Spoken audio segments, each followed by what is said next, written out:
Hi, everyone. Welcome to Game Changer Sessions, holiday edition. I know a lot of people are already on break, but are still joining us. So first off, happy holidays to everyone. What a year it has been. For those of you who are tuning in for the first time, Game Changer Sessions is a series we created right when the pandemic hit to really focus on two things. One, how do we really survive, not just survive, but actually thrive in this time of chaos and uncertainty and change? And how do we create the future we want? And in particular, this series is focused on 2021, setting ourselves up to lead and thrive in 2021. And we have some amazing guests. Last week was my former boss, Jonathan Goodman, and he was the managing partner of Monitor Deloitte. And today we have a very, very special woman who I've been inspired by for many, many years. I've looked up to her most probably for the last decade. I've known her. And what's so great about her is she really has this 360 perspective, a global perspective, and a perspective of leadership from a variety of angles. So today I'm so delighted to introduce Kirstine Stewart, who today is the head of shaping the future of media at the World Economic Forum, which is an incredibly interesting role. She works with CEOs, chairs, and boards and C-suite leaders of 40 global media companies, many of the big names that you know. And Kirstine has the most amazing background. She was the former head of English language services at CBC, and she was also the VP of media at Twitter, as well as the chief revenue officer at TribalScale. So Kirstine, thanks so much for being here. How are you today? I'm so great. Thank you for having me, Candice. Great to see you. It's really great to see you. And where in the world are you today? Are you local? I'm actually here. Yeah, I'm actually back in Toronto. So I've cleared 14 days quarantine, and I am. Although there's not many places to go out there right now, but that's good. We're staying home. We're staying safe. Yeah, normally I'm in LA, but I'm here till the end of the month. That's amazing. Well, it's so nice to have you in the city. I feel like you're here, which is Yeah, great. it's nice to be here. And I'm just so excited to have you on as our last guest for the series before we break for the holidays. And maybe, Kirstine, we can just start by you telling us a little bit about your year, where, Sure. what has transpired for you in 2020? Well, what a year. I think everyone's gone through, I don't know, I don't know how to even encapsulate what people must be experiencing in this year. There's been so many challenges. For me, it was a really interesting year. I think, sometimes in the face of all these disruptions and challenges, you find yourself in a place much different than you expected to in the beginning of the year, and that's my experience. I've been at the World Economic Forum for a couple of years now, and I was in the Geneva head office for the first year, and decided to move over to the New York office since our partners are mostly in the US. It made a lot of sense to go to New York. So I moved to New York in January and was there. We went to Davos. We got Davos done, which was amazing considering, what was coming around the corner. And Davos is obviously the big meeting that happens in the beginning of the year. Really important to kind of set off the tone for the rest of the year. And so I wasn't spending a lot of time in New York, even though I just moved there. And March hit, and I happened to be traveling. I was in Toronto because my daughter had written a play that had gotten into a festival. So I said I wanted to come see it. Came to Toronto. Things were starting to shut down. Things were starting to move. And very quickly, I went to the play one night. It was supposed to have a closing night the next night. It didn't get to have a closing night. Things were starting to shut down because of all the things that were happening in terms of the virus. And I got on a flight because I was expected in LA. That was the last flight I took for months, and I never went back to New York. So I've been in LA ever since the middle of March. Been back to Toronto, right now, obviously, for the holidays. But what a year! And I think, for us at work, it was a huge transition. We were we're in a business and an organization that depends on bringing people together, and they like to be Mhm. brought together physically. And there was a big event in March that I was expected to go back for, that I was helping to lead with CMOs, global CMOs that were going to come and meet in Geneva, all across, all these different industries were to get together. And we had to pivot that to something, that we're so used to now via Zoom and, all of these other ways of meeting in like 20 days. And these were folks, you're dealing with time zone differences, you're dealing with language differences. Mhm. There was this inability to even understand how cameras work, because these were folks who weren't used to this kind of way of speaking to each other. So that was a real fast and hard pivot, but it worked. Mhm. And we do a lot of content through the year. We have a lot of opportunities to meet with folks through the year. And this shift to meeting in this way, it's got its bumps for sure, but it actually works out. And it gives us, I think, a little bit even more accessibility to people, because those who couldn't necessarily get on a flight, can get on a Zoom. So we've been having great meetings. We formed industry action groups to look at how do we help the media ecosystem in particular through this really tough time, because they went through huge disruption right as soon as the Mhm. virus hit. Ads were being pulled, things were changing for them. And so, talking about all the different changes, and now as we head to the end of the year with some of the big changes around antitrust, and some of the challenges that we're having, because we represent, we've got platforms, publishers, these are all big companies that get together and talk, and figure out what that future Absolutely. looks like together. It's been this really interesting space to do it in the prism of a pandemic. Absolutely. And you said so many interesting things. Maybe just for our audience's benefit, can you just share, the quick version of the purpose of the organization? I know a lot of people have heard of the World Economic Forum, but Sure. specifically the work you're doing, shaping the future of media. I mean, if there's ever a time that we need to be thinking about that, it's certainly these days. So maybe you can just give a quick overview. Sure, and things are shaping around us, whether we want them to or not, aren't they? Like it just shows you how the world can shift and change in just a moment. But yeah, the World Economic Forum, we're mostly, I think, known for Davos, as I mentioned. That's the big meeting that we hold at the beginning of the year. Every January, we hold it in Davos, Switzerland. And the organization is a member-based organization, and it brings together heads of business, heads of industry, together with heads of state, policymakers, academics, people who are focused on making the world a better place. Ultimately, that is the Mhm. purpose of the organization, is to bring together public and private to focus on how can we, with our various levels of influence and the kind of scope that we have in terms of the view of what's going on in the world, how can we together find common ground to work on things to improve the state of the world. And so Mhm. Davos usually kind of kicks off what the theme is or what the sense is for the year, because things are always moving and changing. I work specifically on the media sector. So the media sector being publishers, platforms, companies that are either in the creation or the distribution of content. So that's a really broad remit, as you can imagine. There's about 50 companies now that are part of that group. Everyone from big brands, big agencies to big platforms, and the purpose of any of our sectors, because if you can imagine, the forum divides up the world into kind of micro economies. There's a banking sector, there's an oil and gas sector, there's a health sector. I'm representing the media sector, and all of those sectors together also, no one is specifically neatly in a box necessarily. So we also have brands that are part of media, because they're focused on content creation, and Cool. and and together we just look at what does the future look like. You've got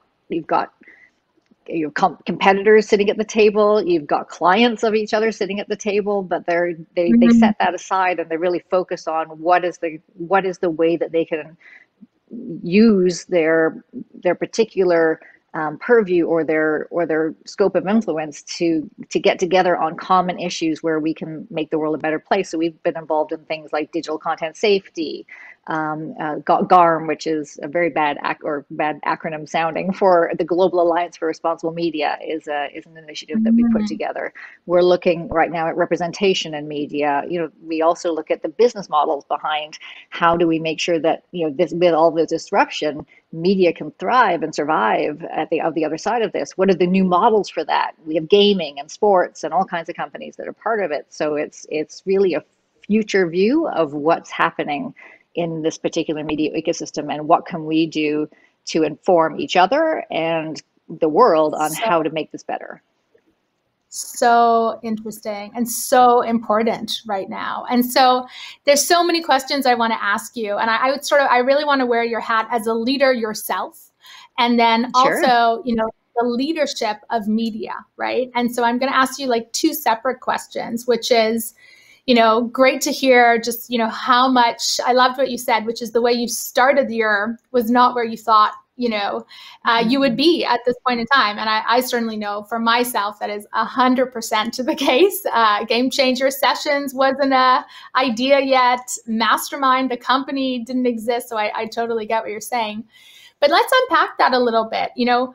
Reflecting on 2021, what would you say have been the biggest lessons learned for you, wearing two different hats as a leader yourself, and then about the media industry and their role as leaders?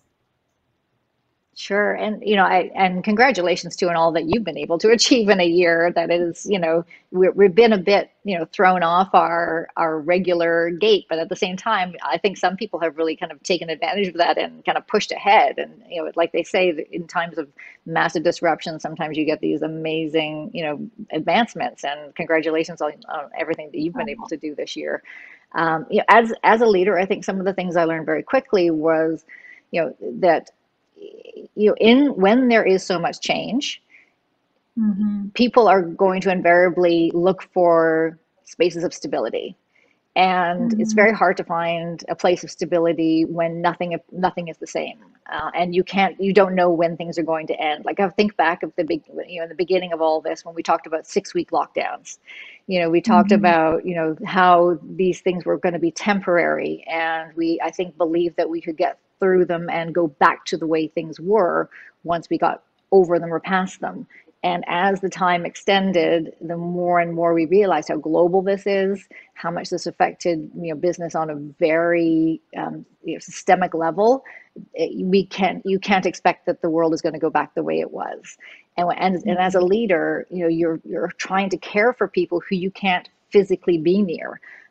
Here I am all the way in Los Angeles. My team is in Geneva. They're in New York, and they've also in some cases gone home, and because everyone has the ability to work from home now. Physically, as a leader, making sure that you can take care of a disrupted workforce of people that you care for as individuals, and make sure that that they feel safe, that they feel that they can focus on their work and their life, when they're trying to juggle both isn't easy. So I think as Mm-hmm. a leader, you're extended in how to figure out how to be that leader that's needed in a time of massive change and massive disruption when you physically can't be near someone, and that's not Mm-hmm. easy. So Mm-hmm. people have done really a lot of interesting things to make sure that they feel physically together, and I think that's what we're seeing evolve over time. But there's also Mm-hmm. that, how do you keep people focused on something when there is so much disruption and they are looking for, again, stability? Well, stability comes from, I believe, a sense of purpose. And so Mm-hmm. keeping your team's eye on what our purpose is together, and that purpose, is changing obviously as things move and shift in a state of a global pandemic. Nothing stays the same. And yet, if you're grounded in a purpose, and in the case of the forum, we find purpose in the fact that we're looking to improve the state of the world, and in a lot of cases stepped up when it came to the work around immunization and health information, and making sure that people were feeling like globally there was a communication that was ongoing between businesses and government. That was an important role to play. So as an individual, if you're feeling a bit, again, you're physically and mentally disrupted, at least with purpose, you kind of feel like you're grounded in something. And Mm-hmm. so I think I reminding people of that was incredibly important. I just like those three things they really hit home for me, which, people cannot do their best work if they don't feel safe, so that stability piece. What you said about caring, and how do you care for people when you can't give them a hug, and you can't like see them in person. And then that purpose piece, which I just think is, super, super powerful. And people don't realize often when they don't have it, that that's what's missing. But when it's there, people are called to sort of like show up. So I think that's really, really, really useful advice just in terms of lessons learned. Well, because when everything's stripped away, what's left? What's left is purpose, right? 100%. When it comes to the media and sort of reflecting on lessons that the media learned, I want to respect the confidentiality of the forum. And so I think that's super important. But any revelations on sort of what you feel this year revealed for some of these media companies? Like maybe there were things that they weren't aware of that they became more aware of. Give us some insight into how the media is looking at 2020. Well, it was an incredible year of change for media, because if you can imagine, most of the world is in a lockdown state. So here, as media creators, and the content is consumed by an audience, that audience has never been more locked down, literally, and so engaged and so dependent on the content that media companies create, whether it's the news about what's happening with the pandemic, so news I can use, news that can protect me and keep me safe, whether it's entertainment, because all of a sudden everyone is downloading, streaming, trying to find ways to engage and entertain themselves, education, like there's so much that in terms of content that was needed through this pandemic, that I think there's never been a time, I can't remember anyway, that media has been so necessary, has been so depended upon, and yet there's never been a time in recent history that has been so disruptive in terms of how do I create content when I physically can't get to a set? How do I, how do I engage an audience when I can't put my sports is shut down? How do I keep my workforce safe in a 24-hour news cycle when you expect people to show up at desks and create news content on an ongoing basis? It's so vital, and yet how do I keep these are frontline workers? How do I keep them safe? There were so many this idea that the value of media went up when the challenges of how to create media and how to pay for media just increased, exponentially through the pandemic, is a real challenge to have to juggle. And also trying to figure out how to engage audiences who are physically sitting and kind of, ready there for you. And yet, you can't fill a stadium, because when we talk about content, it's not just that you see over the air, it's that you experience in real life. It's theaters, it's, there's so much that's disrupted. So figuring all that out means understanding a bit, how people engage with content, how they can create content, and are there new ways to get, now suddenly you do get a level of innovation. What kind of technologies can people use? Suddenly you see people physically on seats because they're using Microsoft Teams to, fill the NBA stadium. They're figuring out ways to, everyone is working from their desk. Newsrooms don't look the same as they did, 6 months ago, and they're questioning, what do newsrooms look like moving forward? What's the responsibility in a world where so much information is flying back and forth, that information be true and valid in the state of a pandemic plus an election plus a lot of what is facts anymore anyway? You just hit on the one that I'm most, passionate about. I mean, not to say that those other issues aren't real. I mean, my husband's a movie producer. Little plug for Corey. He has a movie that came out, and you work really hard as a filmmaker. The thing you look forward to is going to film festivals and sharing your movie and having a live audience. And having a live audience and doing Q&A. And that just doesn't exist this year. I mean, there's still film festivals. They're virtual, in that context. They figure it out. You figure it out. But the one that I think a game changer we're super passionate about is the one that you just mentioned, which is Look, in a world where media is so powerful, right? How does the media take responsibility for the impact it has on society, for the fake news, for the being, a source of leadership versus panic, when it's just so much easier to create, content that is, viral when it is engaging. negative. Yeah. Engaging, right? And I know, my background's from media as well. Any progress there? Like what is your, sentiment going into 2021 around media taking responsibility for its impact?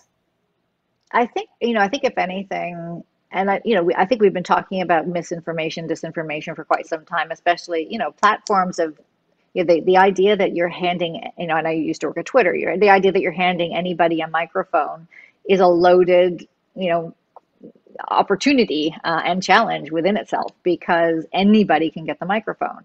So you have this sense of, how do you, as a platform, here we have some major platforms, they're resident in the US, they're resident in China, we have a number of platforms that have an access point to a huge amount of audience. And the content that flows on that is really hard at any given time to control, because you have so many inputs or so many people creating at any given moment. So it's always been the position of platforms, even through this early, we've been seeing disinformation and misinformation for years, that, there are certain protections that, are needed, like Section 230, but how far do you depend on those protections and just allow people to run rampant over top of a platform and say whatever they want, and create, as you said, panic, discord, all kinds of real threats. And so, if anything, this year I think has brought and I think it's a combination again of the pandemic and the election together, brought together a discourse around whose responsibility is it. And I think you've seen a lot of platforms step up. Actually, they don't have solutions, but I think there's an awareness now that they have to step up. And I think there's a better recognition. Again, having worked within a platform, I've seen this real significant change to how some platforms have understood now the responsibilities they have as a conduit for information. And I see them also grapple with, how do they step in, how they take control. We saw platforms like Twitter step in over the election, and now Facebook has also done the same, and Google, they have put in labels around disinformation. You think you multiply that times the number of elections. That's great that again, these are U.S. companies focused on a U.S. election. There's an Indian election. There's all kinds of activity all through the globe. That suddenly platforms are going to have to, play whack-a-mole for, and that's, going to be a huge challenge for them moving forward. So I think the one thing I'm positive about in terms of where we're moving is that there is recognition, and as they say, that's always the first step, right? Like, you have to recognize there's a problem. They recognize there's a problem, and they recognize that they have a role in this problem. I think platforms have different interpretations of what their role is, and I think platforms have a different interpretation of how far they will go in that role. But I think that the fact that there is a recognition is a big step forward. Having worked inside of a platform and worked, and also in partnership with others, that didn't exist in that way before. I mean, it wasn't so long ago, where Mark Zuckerberg was very, very explicit around the lack of responsibility for the content on his platform. So I think you're absolutely right. And the brands that are stepping up. Well, I'm thinking of Unilever and P&G. Like, these are also people who are partners of ours who have they've spoken with their wallets. These platforms are fueled by advertising dollars.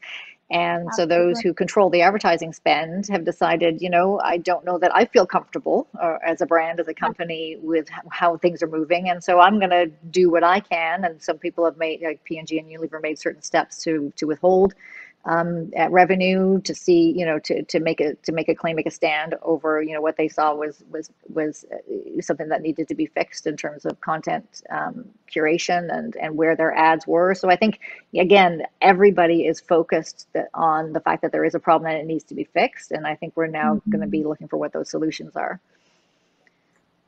Absolutely. I can't believe how quickly our time is going. So I want to go Yeah. to a different place, which is really about your own leadership.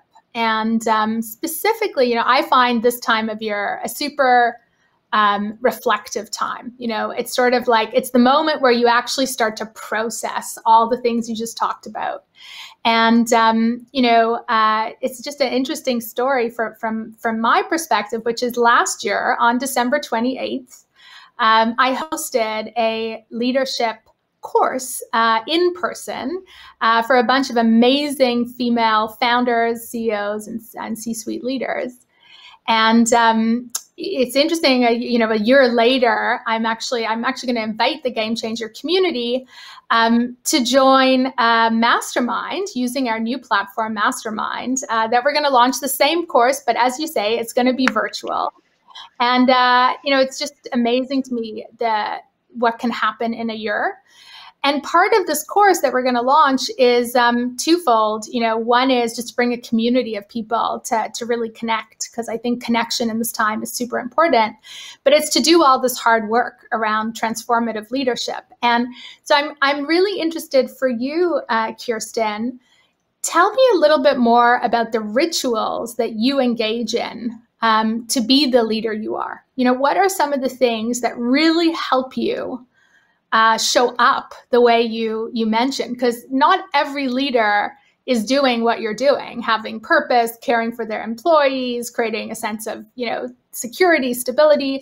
What do you do to be that? Well, yeah, I think it's how you approach leadership, right? Like, and we were just talking before, we started this more in the air discussion.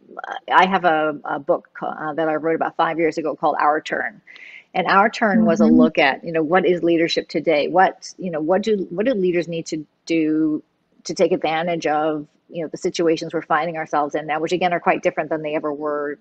Here we are over the course of a year. It's been so different. But if you look back 5 years, 10 years, the idea of leadership hasn't changed in the way people think of it. And yet we know that to act as an effective leader, because the role of business has changed so much, we need to a different kind of leadership. And so for me, it's the constant reminder that you can't, as much as, and I've had the great pleasure and kind of privilege of working my way up. I graduated out of university, got my first job as literally a girl Friday at a television distribution company. Didn't know I was going to be in TV. I thought I was going to go into publishing. Things change and move, and you adjust. This really, this ability, or this opportunity, I should say, that I got to start and work my way up meant that I worked with a lot of different leaders, and amazing leaders, and some that were a bit challenged as well. And I think sometimes you learn from those that weren't as necessarily the best leaders, because you learn what, as a person, what motivates you.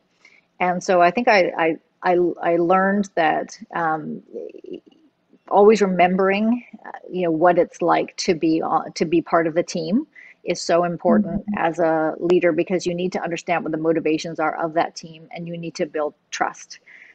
Because what you're doing is you're asking a team to try new things constantly.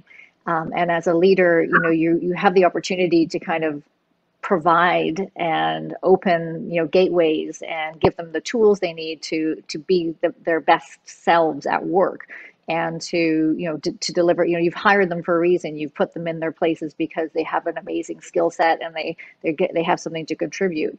As leaders, you're there to unlock that.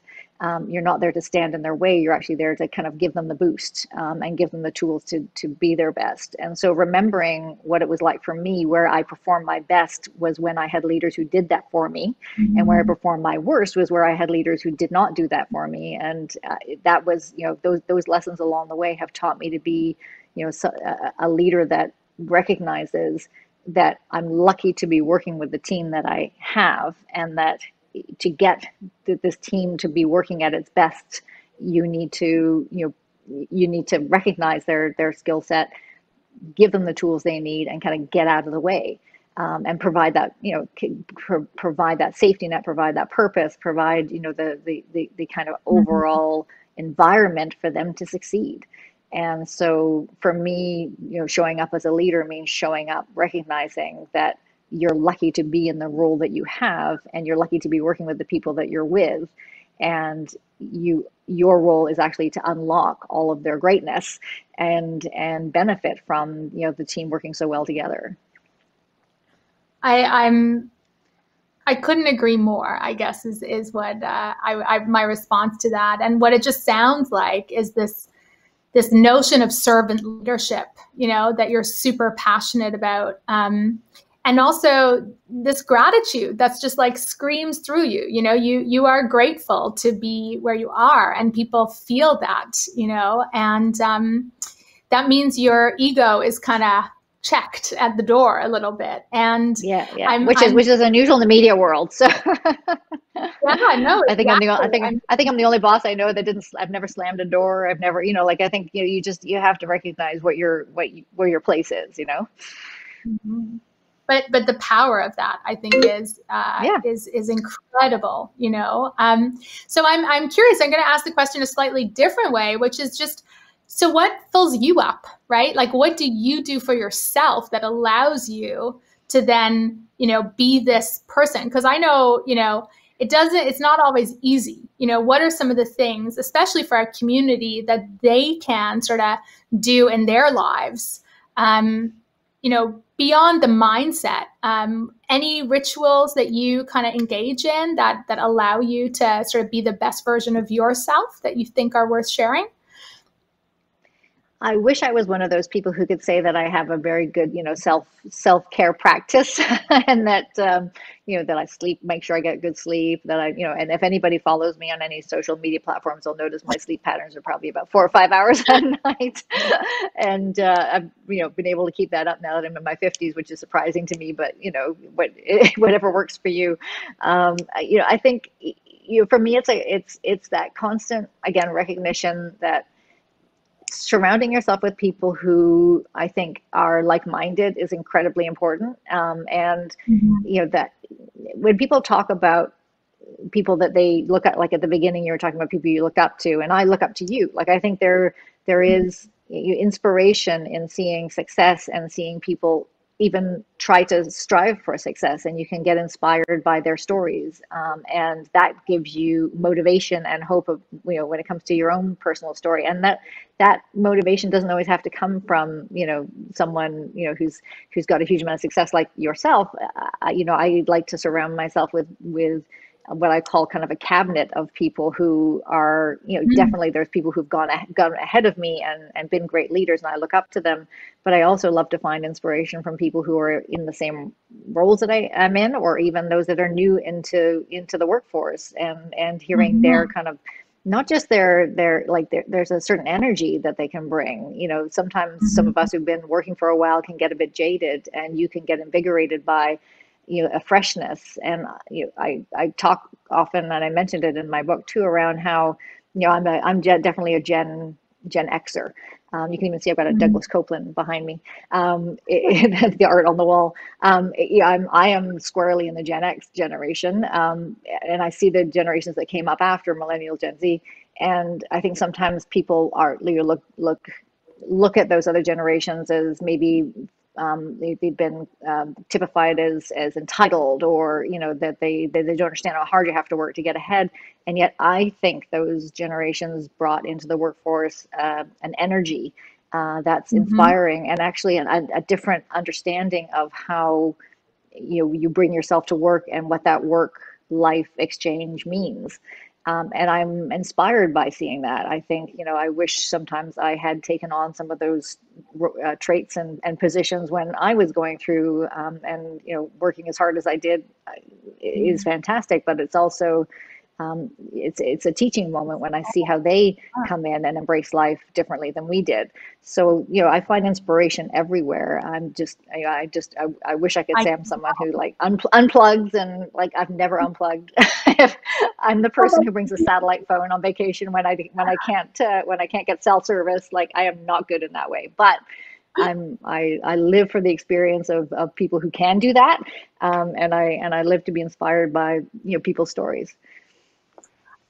I just love the authenticity that you're sort of bringing to this, because I think it is really interesting. I'm not much younger than you, but a little bit younger than you, and even for Hmm. me, um, there wasn't sort of this much female empowerment when I started in my career, Yeah. and it just was different. There just were there wasn't an awareness. Like just going back to media, there wasn't an awareness around many of the things that younger generations have brought to the conversation that I'm Yeah. equally super grateful for. I think what I'm so inspired by what you're saying is, instead of being judgmental or critical, you're actually super inspired and learning from how younger generations are really thinking about what is the exchange between work and life, and the authenticity of saying you at times have not been that good,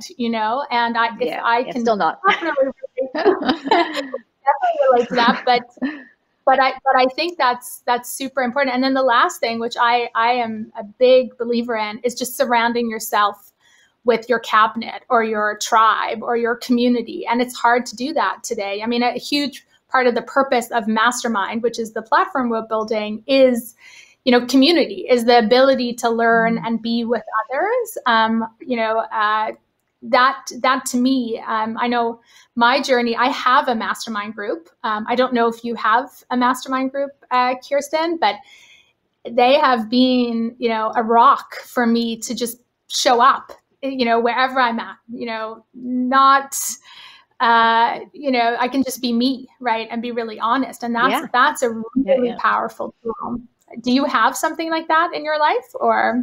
Yeah, I do, absolutely. And I think, I've got a group of friends who some are in the business, some are not in the business. Like, and I think that's, keeps you grounded, because you actually get perspective too. Like, there's a lot of times when, I'm in the media business. I'm not a brain Mm-hmm. surgeon.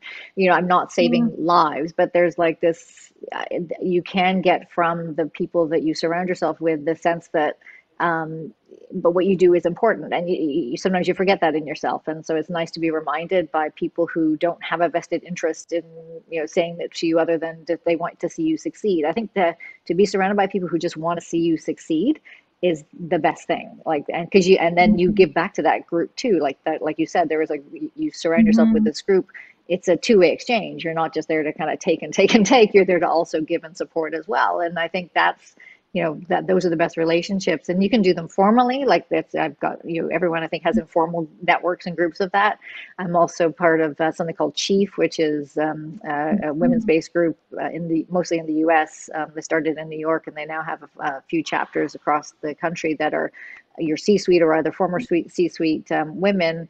And sometimes it's hard to find peers in that group. And so it's great that they put us together. We don't know each other. And, it's a very closed door conversation that you have with people. It's a very peer-to-peer exchange. And it's nice to have those opportunities to kind of share what you're going through, not just on a business sense, but on a career path, on a personal level, especially through a time when personal and business is so intertwined right now, when we're going through this, this really weird situation. Absolutely.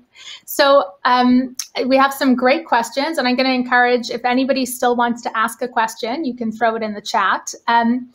My last question for you before we jump to our audience is, let's think forward to 2021.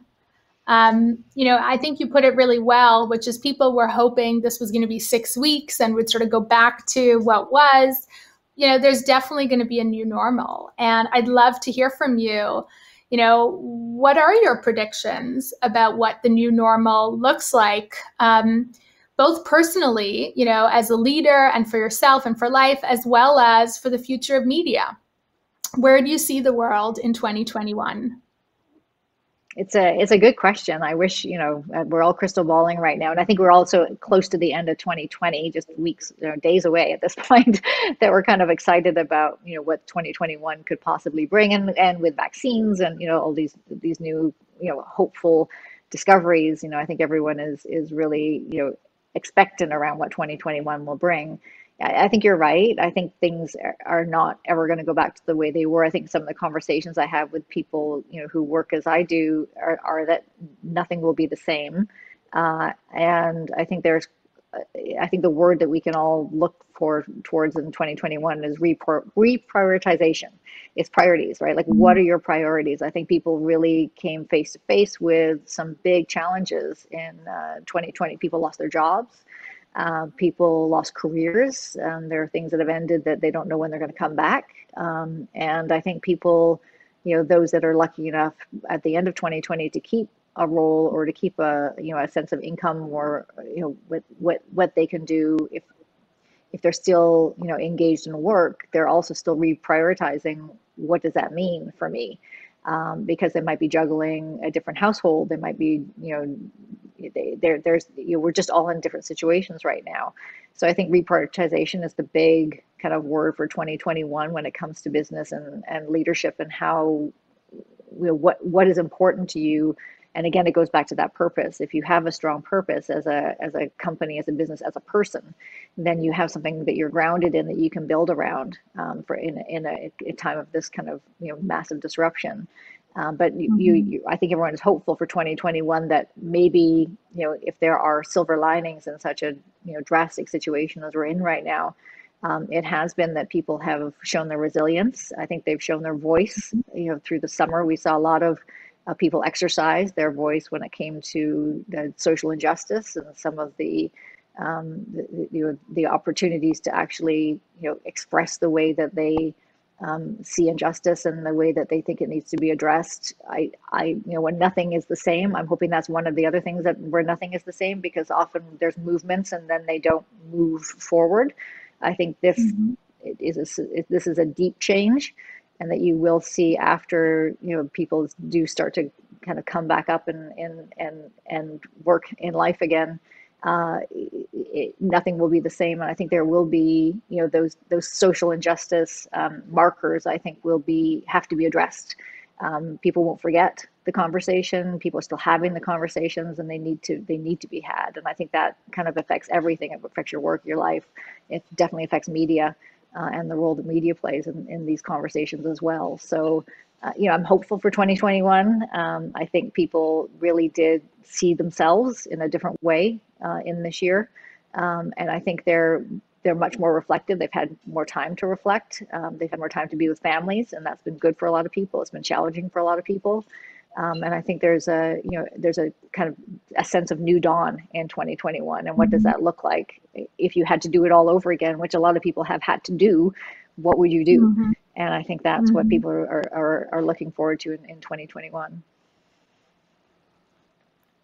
Really, I love the term reprioritization, because I think it's easy to be on autopilot, right? When everything is just swimming like the way it was meant to. But I do find these are the moments, when change is persistent, that people need to, or just it's the necessity of the forcing of priorities. And I think that's really, really powerful. I've heard leaders say to me, I used to travel 300 days a year. I'm not traveling like that again. Never. And not just because they feel uncomfortable in traveling, they just will never do that again. I will never do that again. I took, just so you know, before February 29th, I was on 12 flights. Like, that's crazy. It's crazy. I'm the same.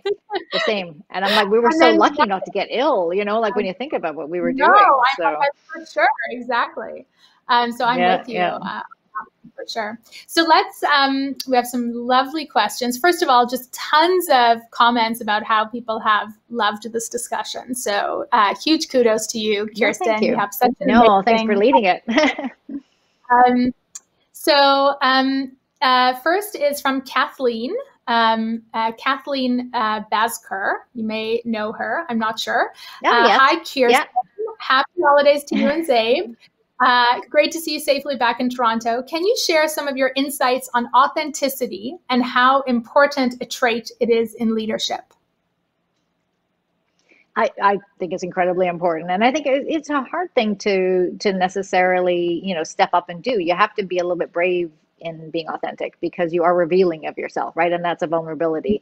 And so I understand that it's hard to be authentic, even though it should be the most natural thing. It is, it should be your natural state. It's not easy, and not everybody is embraced for their authenticity. Let's face it, not every authentic moment that you share is something that people want to hear or embrace.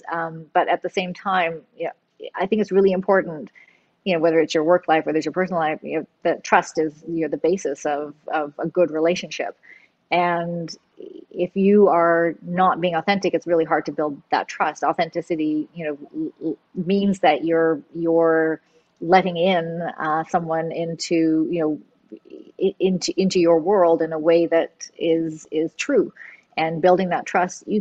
I've always said that you can't. We ask a lot of our teams. We ask a lot of people that we work with to work hard, to do something different, to try something new.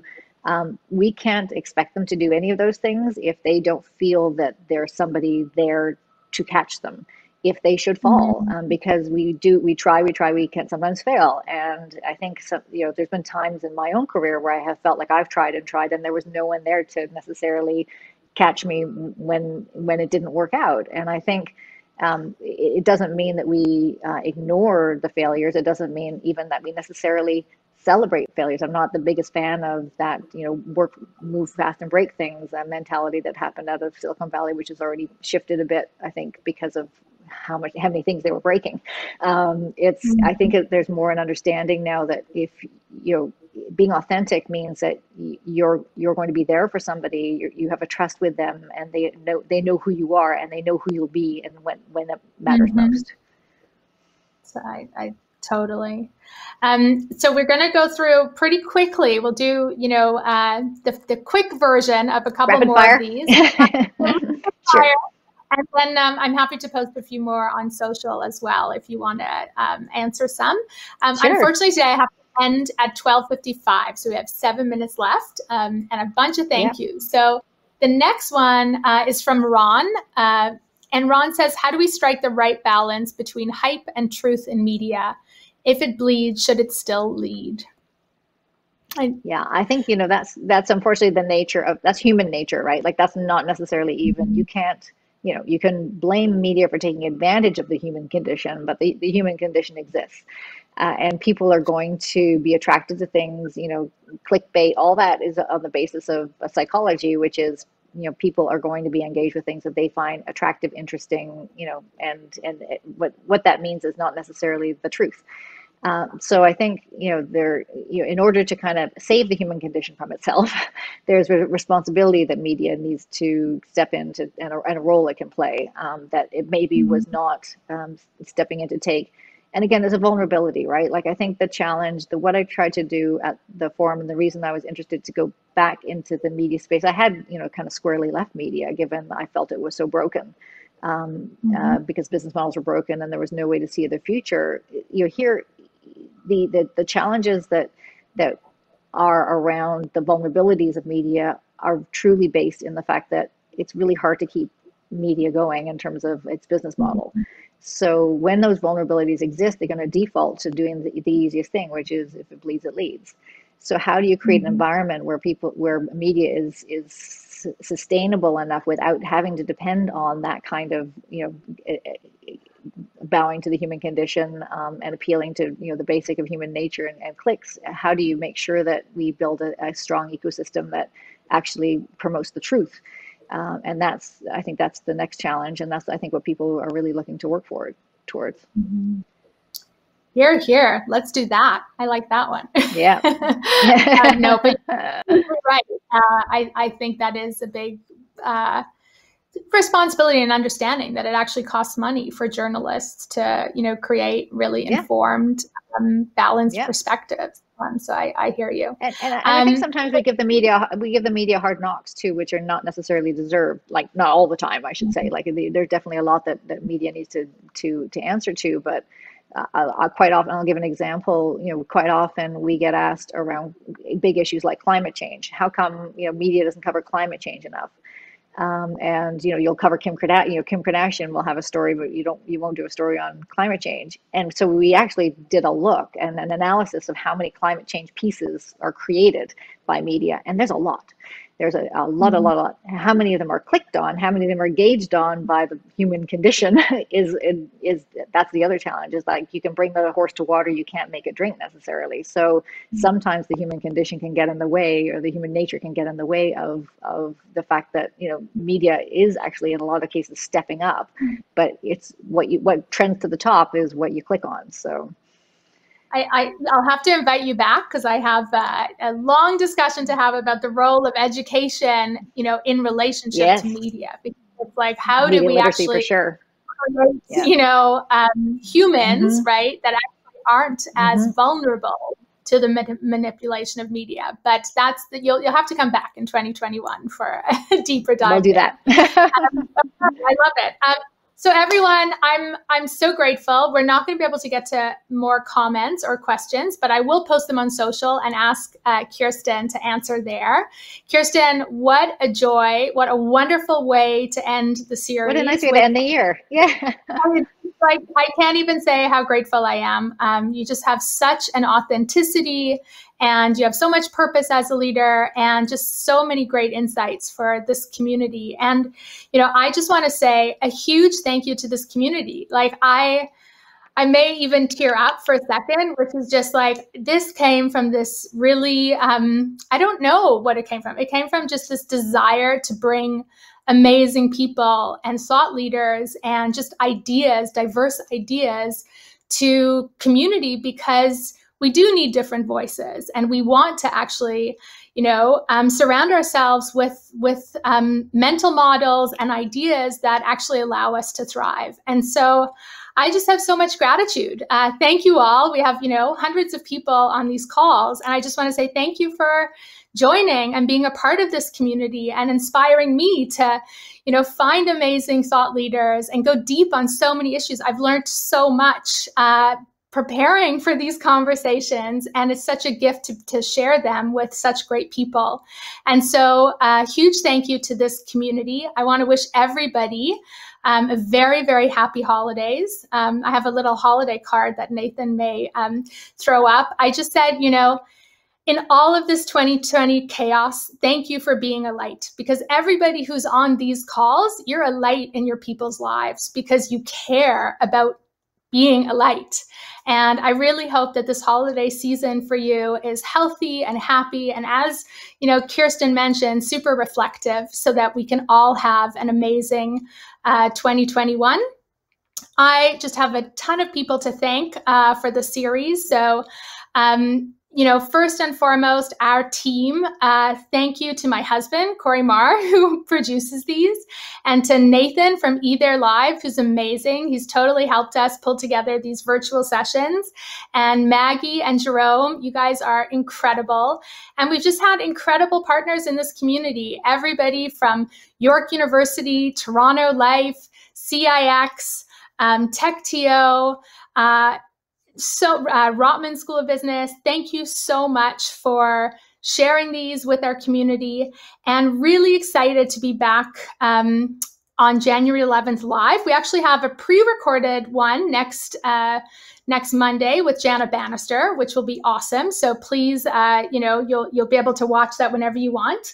And I wanted to do two things because I have two amazing friends who are artists in their own right. This is a really beautiful gift called Elements of Ritual. If you go to elementsofritual.myshopify.com, it is a great gift for somebody in your life with some beautiful ways to actually do some self-care. So first of all, Kirstine, I'm going to send you this gift on their behalf, because I know you may not buy something for yourself, but it's a really beautiful gift. And just wanted to share, my friends have made this. It's a great holiday gift if you're looking for one. And the last thing to share is that behind me, this beautiful print is by an artist named Nicole Kagan, who happens to also be my best friend. And at the beginning of 2020, Nicole asked me what my one word intention was for the year. And the word I chose was flow. And this is the flow print that she has as part of a beautiful collection. You can go to NicoleKagan.com.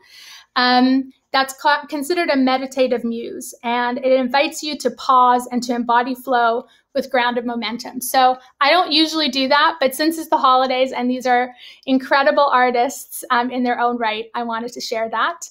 And so everybody have an amazing holiday, and can't wait to see you live January 11th. Thank you.